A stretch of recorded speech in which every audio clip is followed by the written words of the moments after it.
My politics has always been about people achieving the warranted outcomes of their hard work and talents, irrespective of their background. The most effective way of furthering this meritocratic politics is to grow the economy in a sustainable way. Therefore, my administration, since we won control of the council in May, we, the Labour Council, have put growing the economy and increasing jobs at the heart of everything that we do. Today's budget steps up that commitment.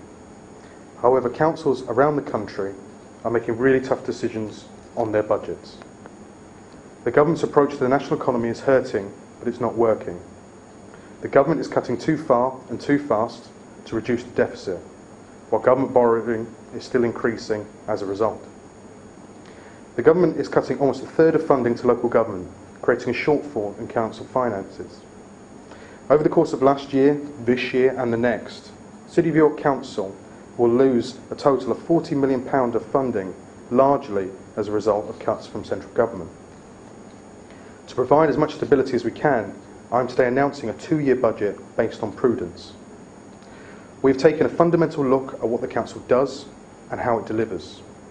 As a founding member of the Labour Co-op Councils Network, we've been exploring new delivery methods that engage the community in service delivery whilst protecting services from cuts. I will outline the 4 strands of our response to the challenges facing us.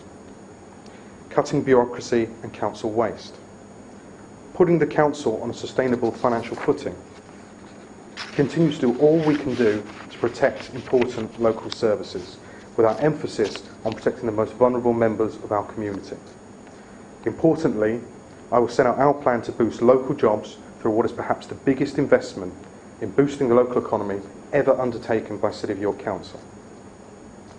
The public have every right to know, especially in the current climate, that we are trying to spend public money well. This budget will reduce the cost of delivering council services, pursuing of social enterprises to run libraries, a possible shared human resources function with Wakefield Council, and exploring elements of shared highway functions with North Yorkshire County Council and the setting up of a local authority trading company, trading with the private sector and other public sector organisations. Our staff are a brilliant resource. Through these new ways of working, they will help generate more revenue.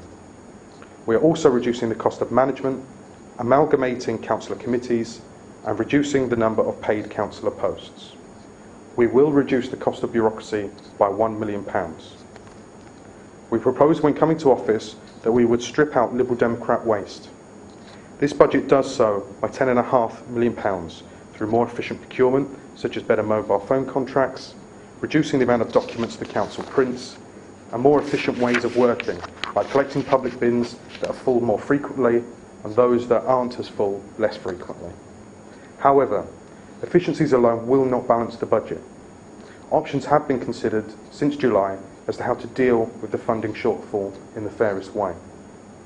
Residents would expect me to consider all options on the table, and serious options for consideration included the closure of libraries, the closure of children's centres, and the closure of leisure centres. However, because of the choices that we have made, no libraries will be closing, no children's centres will be closing, and no leisure centres will be closing.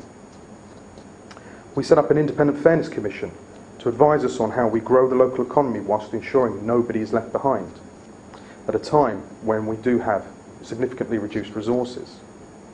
Many of the recommendations from the Commission are being implemented in this budget, such as protecting elderly care. Some recommendations, like implementing the living wage or aspirations for the future, and others, like abolishing ward committee funding altogether, we disagree with. Last year, the government offered councils the equivalent of a 2.5% council tax increase for 4 years to keep council tax low, with a freeze in the first year. Labour in opposition were the first party in York to call for the acceptance of this funding. This year, the government has offered councils the equivalent of a 2.5% increase in council tax, but this funding is only for 1 year. In May, we inherited reserves of the council, a legal minimum, and therefore to take the money from the government this year would mean increased cuts or increased council tax rises much larger next year. We feel this buy now, pay later attitude to council services will be an irresponsible choice for York, creating more uncertainty in the future. To secure an increase of 1.5 million in spending on elderly care and to provide an increase in 0.5 million for looked after children, whilst not reducing funding to activities that help grow the economy, like Visit York Tourism Bureau, we are taking the tough decision to increase the council's portion of the council tax by 2.9%. This is still one of the lowest council tax charges in Yorkshire and below inflation. The increase is below the 3% rises agreed by Conservative-controlled Scarborough, Peterborough and Surrey. It is the equivalent of 54 pence per week for a typical council taxpayer in York. Our debt position was reduced in June by this administration by £1.5 million, and the budget proposed announced here will reduce it by £150,000. This financial year saw the previous Liberal Democrat administration make £21 million worth of cuts with Conservative support.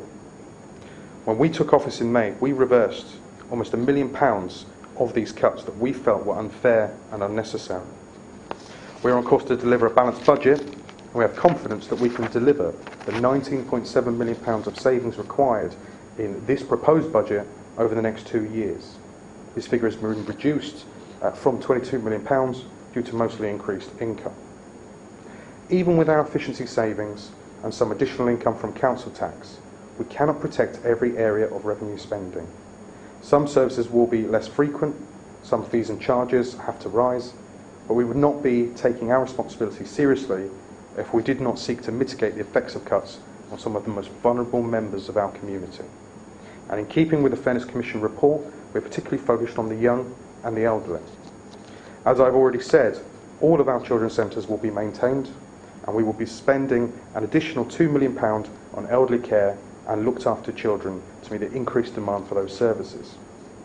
From additional capital spend, we will stay committing to spend over the next 5 years £1.2 million on disability facilities grants in order to enable older people and disabled people to stay in their own homes and live independently.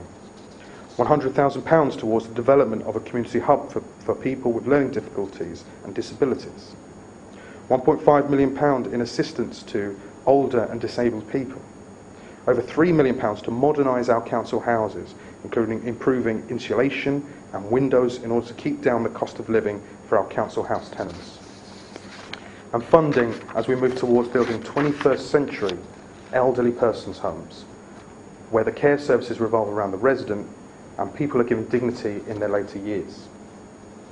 Since May last year, in light of the global economic situation, we've made local jobs and economic growth a major priority. Through our City Centre Wi-Fi trial and Reinvigorate York City Centre Regeneration Scheme, we're supporting the City Centre. Today I can also announce a commitment to spend £100,000 on a pilot scheme to begin the introduction of payment on exit car parking, which has long been requested by retailers and businesses in the city centre. By reprioritising our capital spend, we can announce today our intention to part fund a new closed-circuit cycle track at the Heslington Sports Village, a first for Yorkshire, a refurbishment and extension of the Art Gallery, a new York Theatre Royal space, improvements to Roundtree Park, especially for access for disabled visitors, and maintenance of the city walls. We will also make additional funding available to bring empty homes back into use. Our capital investment programme will also release £1 million next year to replace street lights. This will be the biggest replacement programme in York since the 19th century. This will include new energy efficiency to reduce energy costs and reduce our use of carbon. But I want us to be bolder and go that much further. Therefore, I can announce today the administration's intention to set up an economic infrastructure fund of almost £30 million over the next 5 years, partly funded through New Homes bonus. The fund will be dedicated towards 5 key areas: our Get York Moving programme, to improve our public transport with 2 new park and rides at Askham Bar and Poppleton, improved buses and also highways infrastructure, our Digital York rollout of the successful City Centre Wi-Fi scheme and digital infrastructure, delivering our Reinvigorate York scheme of improving the city centre and the public realm, building a sustainable economy by supporting existing businesses, attracting inward investment and supporting new and emerging green businesses, and our Economic Inclusion York scheme that will ensure that the poorest in our society are linked with the opportunities that come forward from the economic growth we are facilitating. This fund is, we believe, the biggest investment in the economy this Council has seen and will be allocated by the Labour Cabinet. The capital programme leverages at least an additional £25 million of external funding into the local economy. So in conclusion, even in what continues to be very tough times, we are working hard to innovate and take the tough decisions necessary to secure the future for all in our city.